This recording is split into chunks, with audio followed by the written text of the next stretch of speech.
자, 빨리 가.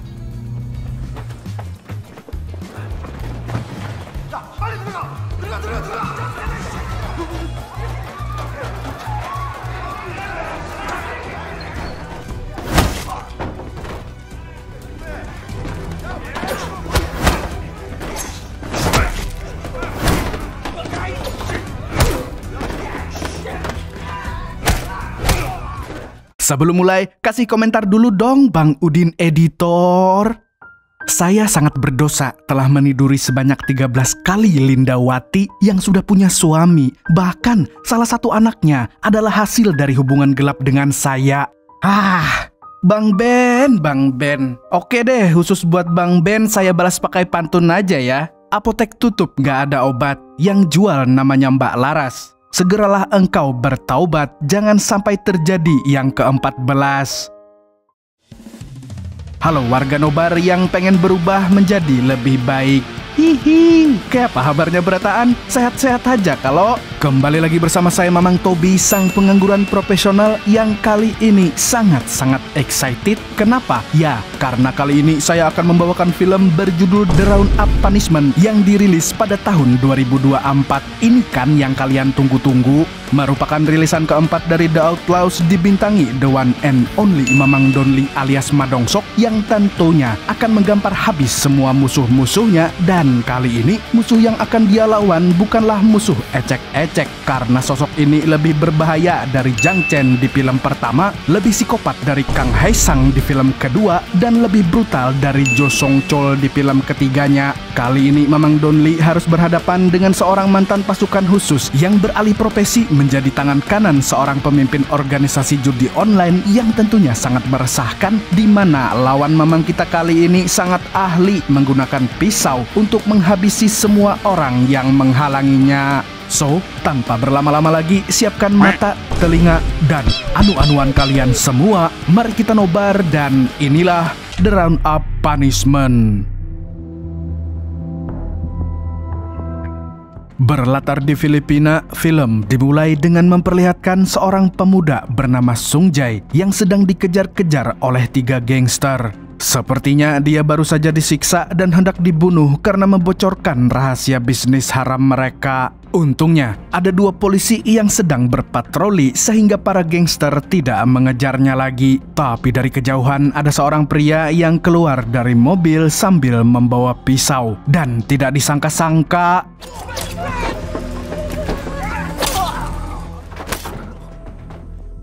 mari saya perkenalkan dengan sosok brutal ini. Dia adalah seorang bos gangster bernama Changi yang mengurus bisnis judi online di Filipina.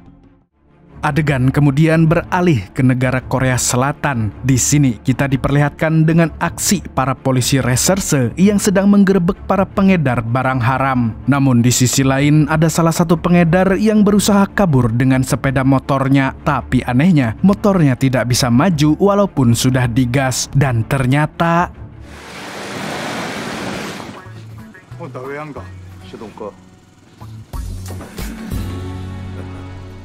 dan ya, inilah sosok yang kalian tunggu-tunggu, yakni Mas Sokdo, yang lebih akrab kalau saya panggil saja dia Mamang Donli. Setelah menghentikan si pengedar, dia dan polisi lain mendatangi markas mereka yang terletak di atap sebuah rumah susun. Seketika semua pengedar yang ada di sana pun kalang kabut dan langsung menyembunyikan semua barang bukti. Sementara itu, para polisi masih kesulitan membuka pintu besi yang digembok. Dan karena sudah tidak sabar ingin membrutal, Mamang Donli pun akhirnya membuka pintu besi itu dengan tangan kosong.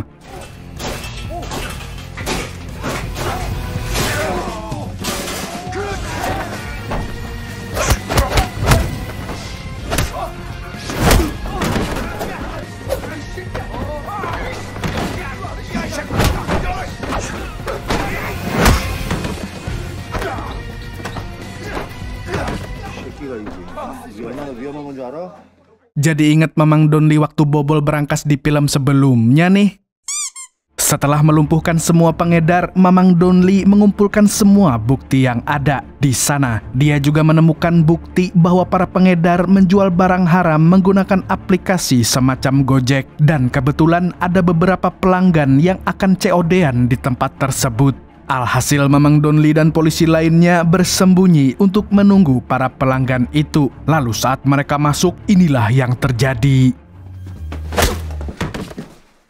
Polisi memang harus kreatif begini, bahkan kalau di Indonesia, nangkep bandar biasanya diselamatin ulang tahun. Selamat panjang umur.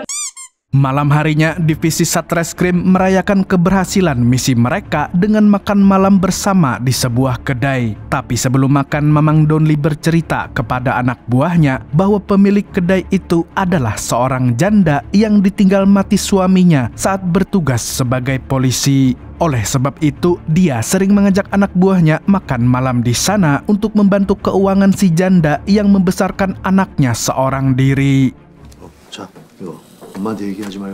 Sembari menyantap makan malam, Mamang Donli bertanya pada rekan-rekannya tentang aplikasi yang digunakan para pengedar. Dan menurut informasi yang beredar, aplikasi tersebut dibuat oleh seorang programmer yang tidak lain adalah Sung Jae. Namun sayangnya, polisi tidak bisa meminta kesaksiannya karena Sung Jae baru saja ditemukan tewas di Filipina. Dan sepertinya jasad pemuda itu masih berada di laboratorium otopsi.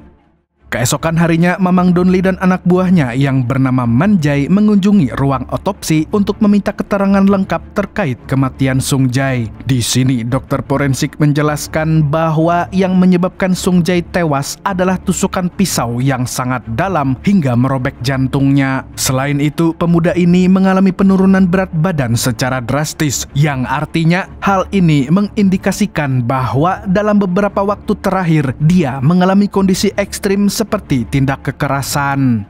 Mendengar penjelasan sang dokter, Mamang Donli pun menyimpulkan kalau kasus ini bukanlah kematian biasa.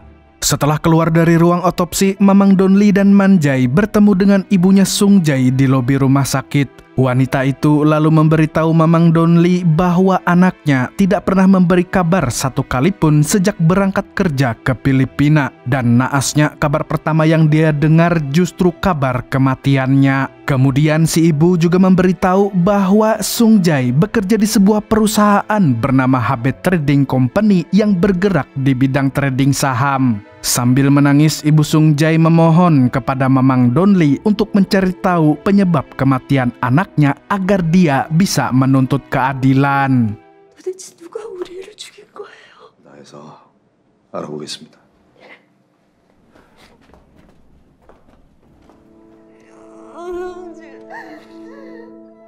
Di tempat lain, kita diperlihatkan dengan seorang pengusaha bernama Jang Dongchol, atau kita sebut saja dia Samidi, karena rupanya dia adalah pemilik HB Trading Company sekaligus bos besarnya Changgi. Di kantornya, dia sedang bertemu dengan rekan bisnisnya untuk memperluas bisnis crypto coin mereka. Namun, rekan-rekannya khawatir dengan masa depan bisnis Samidi jika dia terlalu ambisius untuk memperluas bisnis di waktu yang salah. Meskipun begitu, Samidi tetap yakin bahwa rencananya ini akan sukses.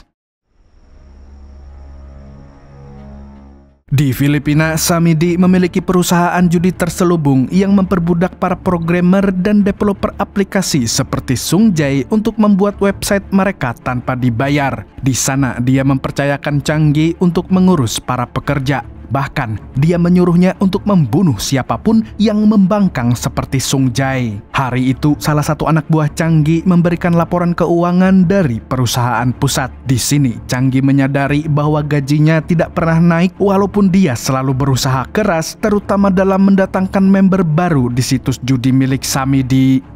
Di Korea, Man Jae baru saja mendapatkan info dari Departemen Cyber bahwa distributor dari aplikasi jual beli barang haram sudah ditangkap. Dan ternyata, Sung Jae bukanlah bagian dari pihak distributor. Menurut informasi yang didapatkan, pihak distributor mencuri aplikasi buatan Sung Jae saat masih kuliah, lalu mengubahnya jadi platform jual beli barang haram. Selain itu, Man Jae juga sudah berusaha menghubungi perusahaan tempat kerja Sung Jae di Filipina. Namun usut punya usut, perusahaan tersebut adalah perusahaan fiktif yang digunakan sebagai kedok. Dan menurut catatan di Lembaga Hukum Filipina, perusahaan itu ternyata sudah lama tidak beroperasi. Karena penyelidikannya mulai menemui jalan buntu, Mamang Donli pun menghubungi Ibu Sung Jae untuk menanyakan sesuatu. Tapi naasnya, Ibu Sung Jae dikabarkan sudah COD dengan malaikat maut gara-gara depresi berat. Di rumah duka, salah satu kerabat Sung Jae memberikan sebuah surat yang ditulis langsung oleh almarhumah untuk Mamang Donli dan para polisi. Yang intinya tulisan dalam surat itu adalah sebuah permohonan agar polisi segera menangkap dan menghukum pembunuh Sung Jae. Melihat itu, Mamang Donli pun berjanji akan memenuhi permintaan tersebut. Di lain pihak, Changgi dan anak buahnya sedang pergi ke tempat server judi online milik saingan mereka. Dan di tengah perjalanan, Changgi menyuruh anak buahnya untuk meretas server musuh. Karena servernya tiba-tiba down, pemilik bisnis judi itu pun langsung kalang kabut. Bersamaan dengan itu, Changgi menyuruh anak buahnya untuk menghancurkan bangunan mereka serta menghabisi semua orang yang ada di sana.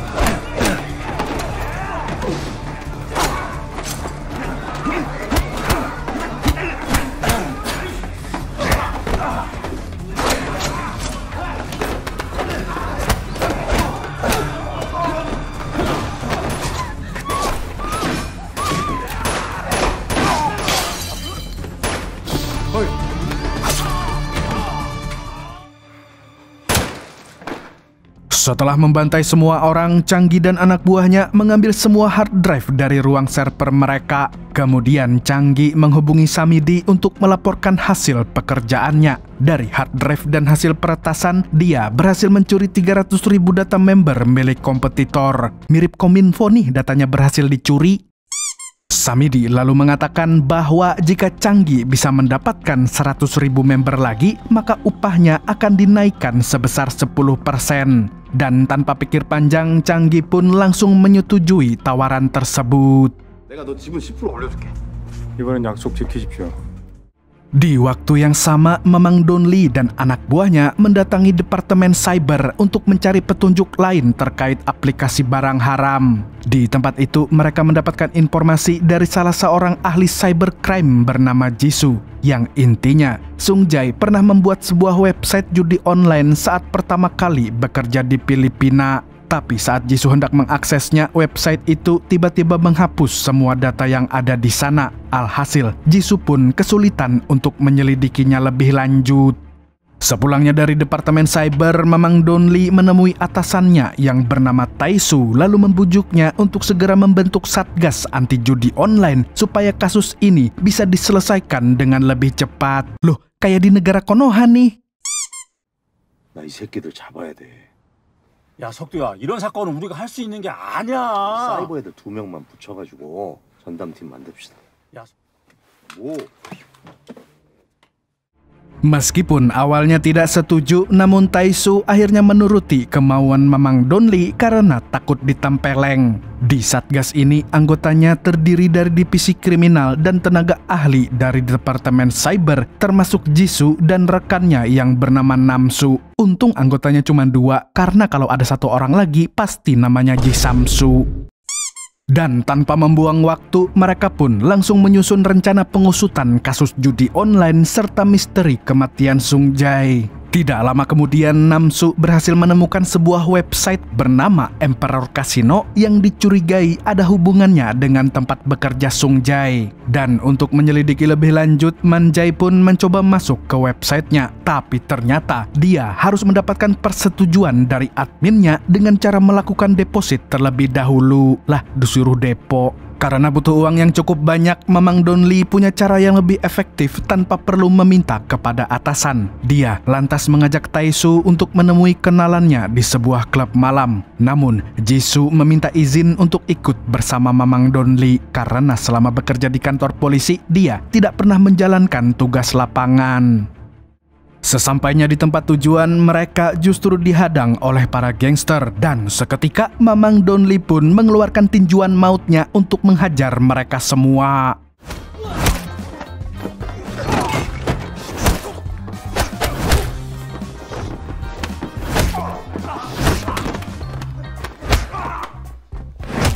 Setelah menghajar para gangster, Mamang Donli langsung memalak bos mereka yang tidak lain adalah kenalannya. Dari sini kita tahu kalau di Korea polisinya suka malakin orang juga. Dan setelah memberikan uang, kedua bos gangster itu pun meminta maaf atas penyambutan yang tidak sopan. Di tempat lain, Chang Gi mengunjungi anak buahnya yang bernama Yusong, lalu menyuruhnya untuk membatalkan pengiriman uang hasil judi kepada Samidi sebab jamet itu sudah terlalu sering melanggar janji. Samidi mah memang gitu orangnya. Selain menahan semua uangnya, Chang Gi dan anak buahnya juga akan berangkat ke Korea untuk menagih janji-janji Samidi. Malam harinya, Mamang Donli CS sedang makan malam bersama sambil membahas perkembangan kasus yang mereka selidiki. Lalu di tengah perbincangan, Namsu mengatakan kalau mereka harus paham cara kerja judi online untuk mempermudah penyelidikan. Namun karena waktunya terbatas, Taesu menyuruh Mamang Donli untuk menghubungi kenalannya yang paham tentang masalah perjudian. Dan tanpa pikir panjang, dia pun langsung teringat dengan seseorang yang dulu sering dia remas bijinya. Siapa lagi kalau bukan Jang Isu? Jangan remas bijiku. Bagi yang tidak mengikuti ceritanya dari film pertama, tonton dulu dong. Jang Isu adalah seorang gangster kelas teri yang banyak gaya tapi selalu gagal dalam membangun bisnisnya. Selain sering diremas bijinya, dia juga sering menjadi informan yang membantu Mamang Donli di berbagai kasus. Singkat cerita, Mamang Donli pun menemui jamet ini di sebuah tempat judi.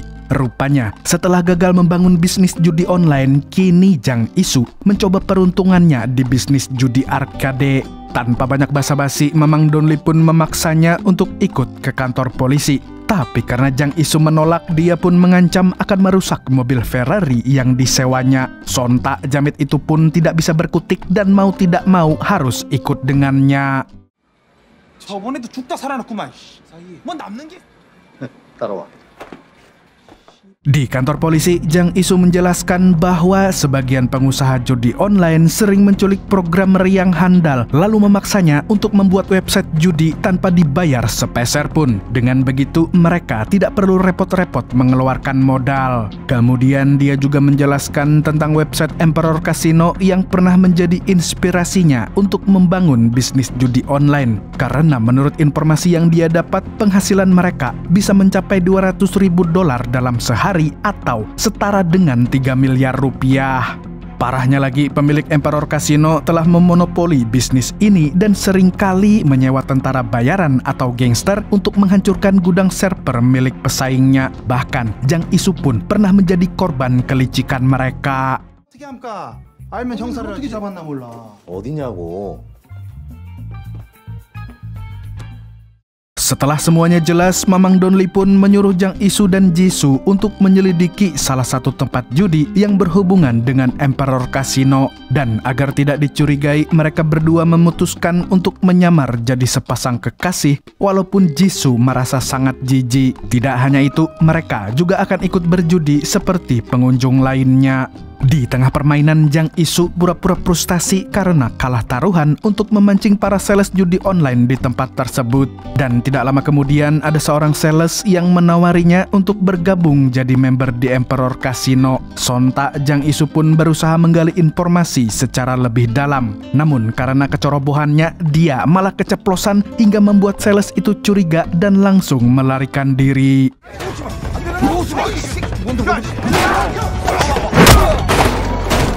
Untungnya, Mamang Donli CS berhasil menangkap sales tersebut dan berhasil mendapatkan informasi yang sangat berguna bagi penyelidikan mereka. Yang intinya, sales itu memberitahu polisi bahwa dia diperintah oleh Yusong untuk mengajak orang-orang bermain di website mereka. 최우성 사장이라고 있습니다. 너 임마 계속 이용당하고 있네. Keesokan harinya, Mamang Donli pergi ke bandara untuk mencari Yusong karena kabarnya orang itu akan datang ke Korea untuk bertemu bosnya. Setelah menunggu cukup lama, akhirnya sosok yang dicari Mamang Donli menunjukkan batang hidungnya. Melihat itu, Mamang Donli dan polisi lainnya pun diam-diam membuntuti si jamet. 맞는 거 맞죠? 야, 조용히 따라붙어. Tidak berselang lama, mereka akhirnya sampai di depan sebuah toko baju yang dijadikan kedok untuk menutupi bisnis haram Yusong. Tanpa berlama-lama, Mamang Donli menyuruh anak buahnya untuk menangkap si Jamet. Tapi ternyata Yusong sudah tahu kalau dia sedang diawasi oleh para polisi. Akhirnya dia pun berlari ke sebuah mobil di belakang toko. Namun tanpa dia sadari, mobil yang dia masuki adalah mobil milik polisi. 뭔가 이유가 있지 않겠냐? Mamam tuh.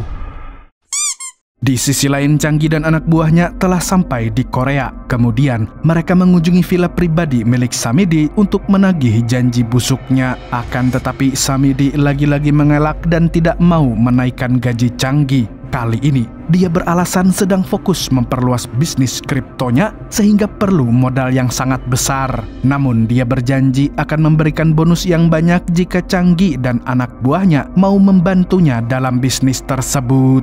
Meskipun sudah dibohongi berkali-kali, Changgi tetap berusaha positive thinking dan percaya kepada Samidi. Namun kalau Jamet itu melanggar janjinya lagi, maka Changgi tidak akan segan untuk menghancurkan bisnisnya. 너 카지노 지분이랑 관리자 키까지 내가 싹 다 넘길게. 너 그 말은 꼭 지켜야 돼. Di waktu yang sama, Mamang Donli CS sedang menginterogasi Yusong terkait bisnis Emperor Casino. Dari hasil penyelidikan tim cyber, Jisoo menjelaskan bahwa toko baju milik Yusong adalah sebuah kedok untuk melakukan pencucian uang hasil judi online. Sayangnya, dia belum bisa membuktikan kalau Yusong terlibat dalam Emperor Casino. Sementara itu, si Jamet juga tidak mau buka mulut demi keselamatannya, karena kalau berani membocorkan informasi tentang Samidi, maka dia pasti akan dibunuh. Di tempat lain, Samidi mengutus anak buahnya yang bernama Jae-hyuk untuk menyuap seorang reviewer kripto agar dia mau meloloskan kripto koin milik Samidi dari pemeriksaan keamanan. Tidak tanggung-tanggung, dia menyuapnya dengan tiket lotre yang bernilai $2 juta. Tapi sebagai reviewer yang jujur seperti Bang David Gadgetin, dia pun langsung menolaknya mentah-mentah. Di tempat yang sama, Changgi bertugas untuk menjaga Jae-hyuk jika terjadi hal-hal yang tidak terduga. Namun, kali ini dia sudah muak dengan Samidi dan memutuskan untuk menghabisi Jae-hyuk saat itu juga.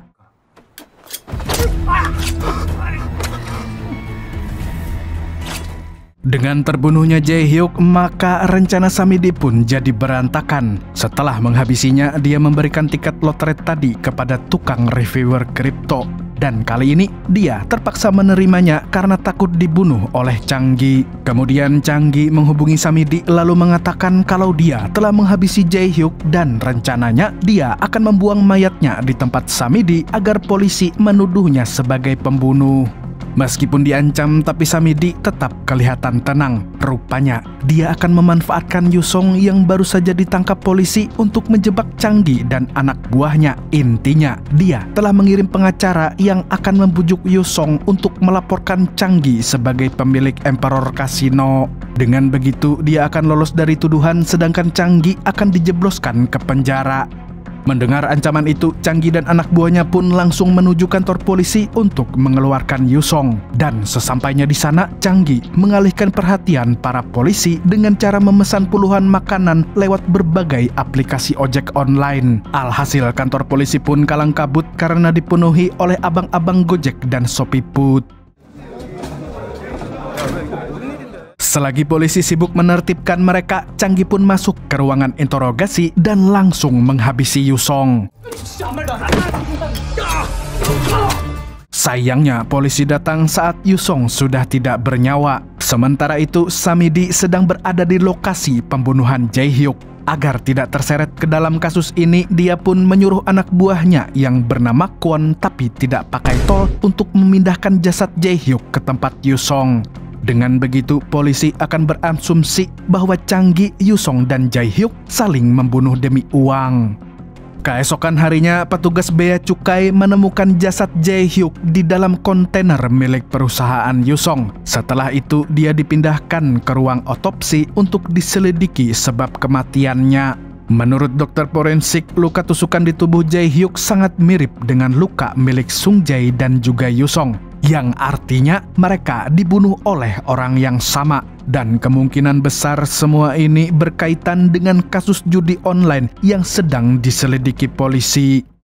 Di tempat lain, Changgi dan anak buahnya yang bernama Ji-hun terlihat sedang makan malam di sebuah restoran. Di sana, mereka melihat sebuah tayangan televisi yang memberitakan tentang penemuan mayat Jae-hyuk di kontainer perusahaan Yusong. Melihat itu, Changgi pun sangat marah kepada Samidi yang telah menjebaknya. Dia lantas menghubungi Jamet itu dan mengancam akan membunuhnya jika masalah ini semakin besar.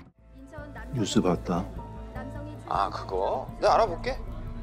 Seketika Samidi langsung ketakutan dan menyuruh Kwon untuk segera membunuh Changgi agar dia bisa aman dari ancamannya.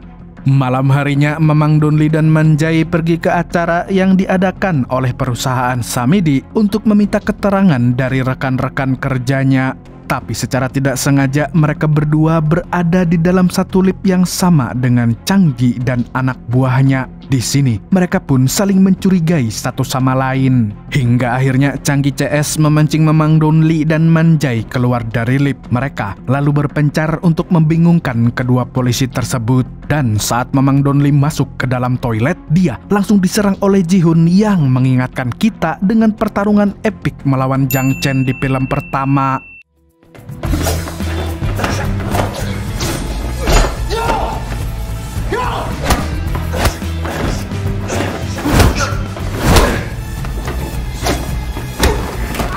Sayang sekali warga nobar semua, lawannya kali ini sama sekali kurang greget dan tidak setara dengan Jang Chen. Namun saat akan menghabisinya, Mamang Donli kembali diserang oleh anak buah Changgi yang lain. Di sisi lain, Manjai terlihat sangat kewalahan saat menghadapi Changgi. Dan entah bagaimana, Jamet itu memiliki tubuh yang keras seperti batu serta ahli dalam menggunakan pisau. Untungnya, nyawa Manjai masih terselamatkan oleh kedatangan petugas kebersihan yang hendak melakukan pekerjaannya. Melihat itu, Changgi pun langsung menangkapnya sebelum petugas tersebut melaporkannya. Dia lantas mengancam akan membunuh si petugas apabila Mamang Donli tidak berhenti menghajar anak buahnya. Tentu saja, Mamang Donli terpaksa menyerah demi keselamatan si petugas. Tapi naasnya, Changgi malah menusuk lehernya dan melarikan diri begitu saja.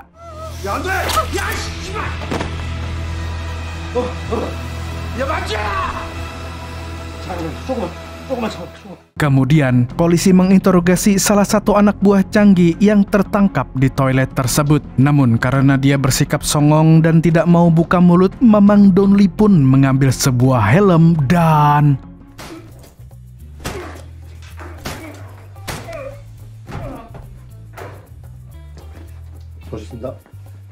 Setelah puas menghajar si Jamet, dia bertanya kepada rekannya tentang kondisi Manjai dan si petugas kebersihan. Untungnya, mereka berdua sudah diobati dan akan segera pulih dalam waktu dekat. Bahkan, Manjai langsung OTW ke kantor polisi setelah mendapatkan perawatan. Tidak berselang lama, Jisoo berhasil menemukan identitas Changgi dan Jiun yang ternyata pernah mengabdi kepada negara sebagai anggota pasukan khusus. Akan tetapi, mereka berdua dipecat gara-gara membantai warga sipil. Lalu setelah pemecatan tersebut, mereka direkrut oleh Samidi untuk bergabung dengan bisnis judi online sebagai manajer sekaligus tukang pukul. Lah, pantes mereka jago gelut, nggak kayak Samidi yang cuman modal nyuruh doang.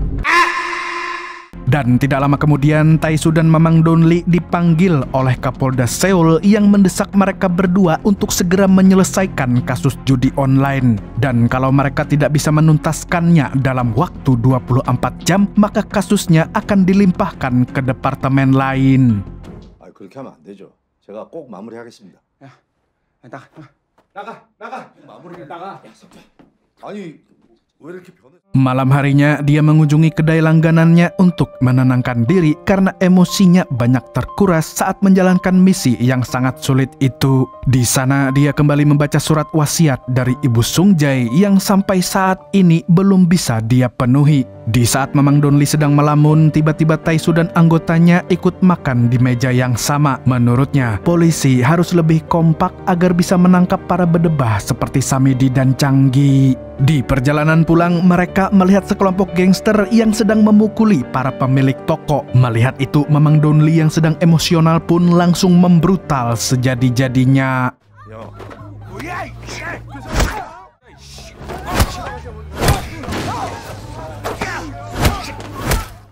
Sepulangnya dari sana, dia tiba-tiba teringat dengan perkataan Jang Isu bahwa Emperor Casino selalu melakukan monopoli bisnis dengan tujuan agar mereka bisa menjadi satu-satunya website judi online di dunia maya. Di momen ini, dia terpikir untuk membuat website saingan sebagai salah satu cara untuk mengecoh Samidi CS.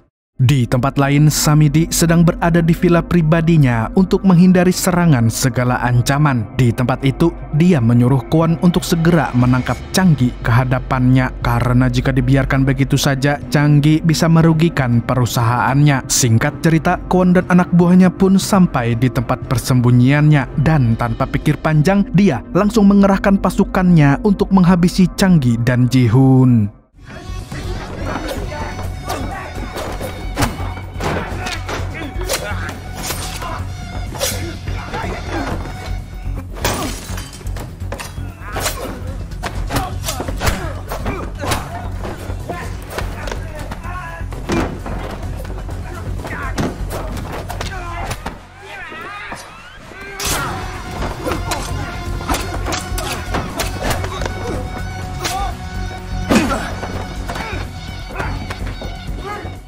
Tidak disangka-sangka, Changgi dan Ji-hoon mampu melibas pasukan Kwon dengan kemampuan gelut tingkat tinggi. Dan pada akhirnya Kwon terpojok dan tidak bisa berkutik sama sekali. Di sini, Changgi pun mengajaknya bekerja sama untuk menghabisi Samidi. Lalu setelah itu, kekuasaan dan harta milik si Jamet bisa dibagi rata. Karena sudah terdesak mau tidak mau, Kwon harus menerima penawaran tersebut. Di kantor polisi, Mamang Donli memohon kepada Tae-su agar memberikan izin kepadanya untuk melanjutkan penyelidikan yang masih mangkrak. Tapi sayangnya Satgas Anti Judi Online sudah dialihkan ke departemen lain. Mendengar hal itu, dia pun nekat masuk ke ruangan para petinggi untuk meminta izin secara langsung. Bahkan, dia rela berlutut asalkan misinya tetap dilanjutkan. 피해자 어머니하고 약속을 했습니다. 내가 책임지고 다 잡는다고. 세 자리면 해야지. Melihat kegigihannya, Kapolda Seoul pun akhirnya memberi satu kesempatan terakhir kepada Mamang Donli dan timnya. Yang terpenting kasus ini bisa selesai dengan cepat. Tanpa berlama-lama lagi, Tae-su dan Mamang Donli mengumpulkan timnya untuk menyusun rencana pamungkas. Dan kali ini Mamang Donli mengusulkan agar Jisoo dan Namsu untuk membuat website judi dan berpura-pura menjadi kompetitor bagi Emperor Casino. Sementara itu, tim lapangan berniat menyerang gudang server milik Samidi. Dan agar misi ini berjalan mulus, dia meminta bantuan Jang Isu lagi. Karena walaupun orangnya menca-mencele, dia memiliki segudang pengalaman di dunia perjudian. Awalnya, Jang Isu menolak sebab dia tidak mendapatkan keuntungan apa-apa. Alhasil, Mamang Donli pun memberinya sebuah lencana polisi. Dan mulai hari itu, dia resmi menjadi mitra kepolisian Seoul yang siap memberantas kejahatan. Lah, naik pangkat dari gangster jadi polisi. Mamang Donli juga mengatakan bahwa lencana tersebut adalah benda sakti dan siapapun yang memilikinya maka dia akan dihormati oleh polisi lain. Selain dihormati, seluruh catatan kriminalnya juga akan dihapus secara otomatis. Mendengar hal itu, Jang Isu pun langsung bersedia membantunya. 좋다. 보자 마영사. 비밀 경찰? Setelahnya, Jang Isu memperbolehkan polisi untuk menggunakan tempat judinya sebagai gudang server untuk website judi yang akan mereka buat. Kemudian, Mamang Donli mengajaknya untuk pergi ke Filipina dalam misi penghancuran server milik Samidi. Intinya, mereka butuh petunjuk jalan karena gudang server itu berada di daerah pelosok. Namun sebelum itu, Jang Isu harus berpura-pura menjadi seorang pengusaha yang akan membuka kasino baru di sana.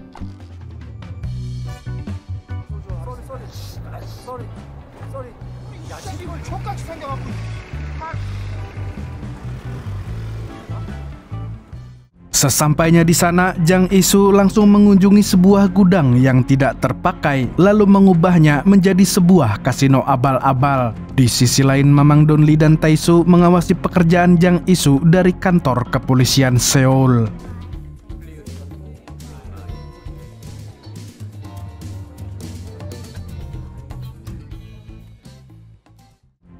Di tempat lain, Samidi terlihat senang sebab Kwon berhasil menangkap Changgi. Tanpa dia sadari, Kwon sudah bersekongkol untuk mengkhianatinya. Dan seketika dia pun menodongkan pistolnya ke arah Changgi yang berdiri bebas tanpa borgol atau ikatan tali. Namun ternyata pistol itu macet dan membuatnya sangat panik. Melihat hal itu, Changgi pun memanfaatkan momen ini untuk menghajarnya.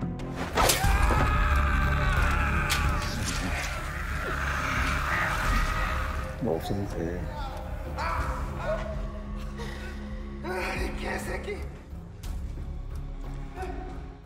Setelahnya, Kwon menghampiri Samidi dan membunuhnya. Saat itu juga, mati Samidinya.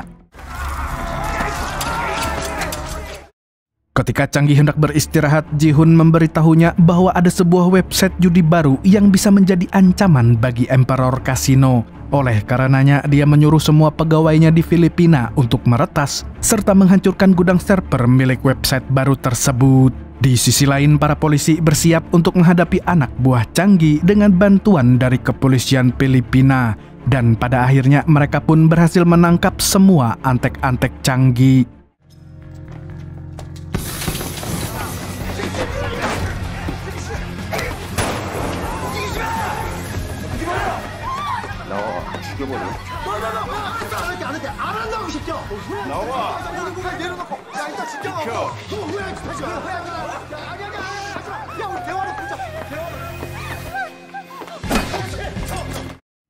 Di lain pihak, Jang Isu dan Man Jae memimpin penggerebekan di gudang server milik Changgi. Setelah mereka berhasil masuk, Namsu langsung meretas server mereka dan akan menutupnya secara permanen. Namun sialnya, Changgi telah mengubah password admin dan memperketat keamanannya. Tidak menyerah begitu saja, Namsu pun akhirnya berhasil melacak data-data website yang dipindahkan ke website perusahaan Samidi. 다른 곳으로 백업된 흔적들이 있습니다. IP 확인돼? 백업 서버 주소가 QM홀딩스로 나옵니다. Sementara itu, Mamang Donli baru saja mendapatkan alamat Villa Samidi di mana Changgi dan Ji-hun sedang menuju ke sana. Jadi tanpa membuang waktu, dia pun bergegas ke sana untuk meringkus kedua jamet tersebut. Sayangnya, mereka berdua sudah sampai di villa itu dan langsung mengambil semua hard drive dan data member website judi online. Kemudian Changgi mengatakan bahwa dia tidak akan membawa uang milik Samidi karena dia hanya butuh websitenya saja. Jadi Kwon dan anak buahnya bisa menikmati semua uang yang ada di sana. Tentu saja, Kwon CS pun sepakat dengan pembagian tersebut. Tapi saat mereka sedang sibuk mengumpulkan uang milik Samidi, Mamang Donli dan para polisi datang untuk meringkus mereka semua.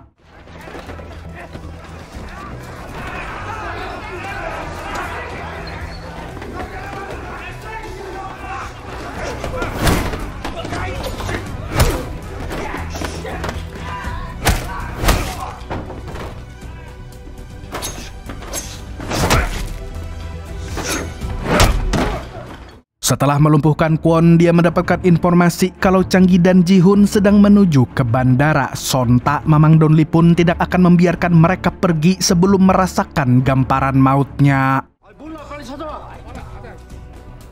출국 스케줄 알아봤는데 위조 건이라 조회되는 내용이 곧 없습니다. 그쪽에서도 추적 모니터링 시작할 거야.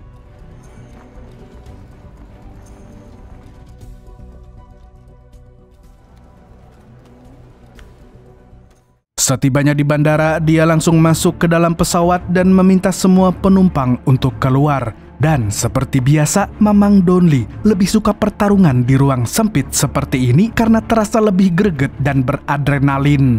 Tanpa banyak cincong lagi, pertarungan 1 lawan 2 pun dimulai.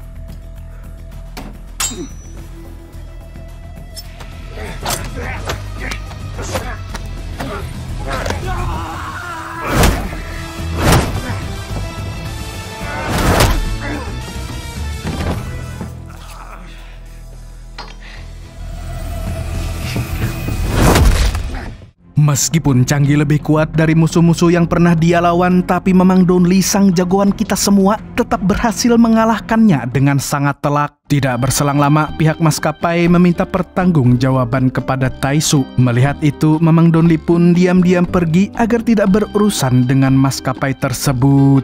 Setelah semuanya selesai, pihak kepolisian menangkap semua Antek Samidi dan Changi untuk dihukum sesuai peraturan yang ada. Tapi kalau saya yang jadi hakim, mereka pasti akan dihukum mati. Setuju nggak warga Nobar semua? Jangan malah dikasih bansos.